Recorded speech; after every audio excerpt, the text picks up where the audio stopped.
Aujourd'hui, grosse actu du côté de Ripple. La société Ripple, derrière XRP, tu connais bien, vient d'annoncer le rachat de Palisade. C'est une boîte spécialisée dans les wallets numériques et la conservation d'actifs crypto. Et ouais, Ripple continue sa série de gros rachats ces derniers mois. Ils n'arrêtent pas. Alors, pourquoi ce rachat est-il important? Eh bien, cette acquisition va renforcer les capacités de conservation de Ripple. Autrement dit, Ripple va pouvoir gérer encore plus d'actifs numériques pour les entreprises crypto, les fintechs et les grandes sociétés. Les détails financiers du deal n'ont à ce jour pas été dévoilés au moment où je tourne la vidéo. Mais clairement, c'est un move stratégique pour la boîte. La présidente de Ripple, Monica Long, a déclaré: la conservation sécurisée des actifs numériques est la base de toute l'économie crypto. C'est le socle sur lequel repose chaque entreprise alimentée par la blockchain. Et elle ajoute que les grandes entreprises sont prêtes à mener la prochaine vague d'adoption crypto.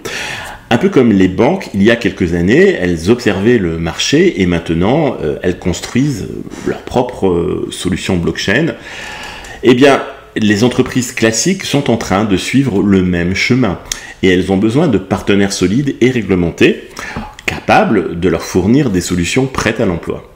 Et c'est là qu'intervient Palisade. Leur produit phare, un Wallet as a Service, inclut des technologies avancées comme la multi-party computation, donc une sécurité renforcée et le support multi-blockchain. Tout ça va s'intégrer directement dans Ripple Custody et Ripple Payment, les deux gros piliers de Ripple. Monica Long résume ça parfaitement. La combinaison du coffre-fort de niveau bancaire de Ripple et du wallet rapide et léger de Palisade fait de Ripple Custody un service complet de la conservation à long terme jusqu'aux paiements mondiaux en temps réel. En gros, Ripple veut devenir le fournisseur tout en un pour les institutions. Et ce rachat s'ajoute à une série impressionnante cette année. En avril, Ripple a acheté Hidden Road, un courtier Prime, pour 1,25 milliard de dollars, afin de mieux servir des clients institutionnels. En août, ils ont mis la main sur Rail, une plateforme canadienne de stablecoins, pour 200 millions. Et il y a à peine 2 semaines, ils ont encore sorti 1 milliard pour acheter G-Treasury, je me rappelle, j'ai fait une vidéo dessus, c'est une société de gestion de trésorerie. Ouais, Ripple ne rigole pas.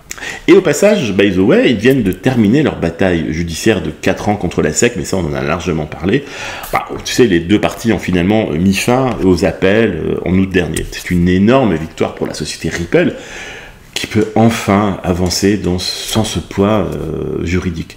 Côté marché, XRP c'est aussi bien illustré cette année. Il a atteint un nouveau record historique au-dessus de 3,4 $, grimpant jusqu'à 3,65 $, du jamais vu depuis 2018.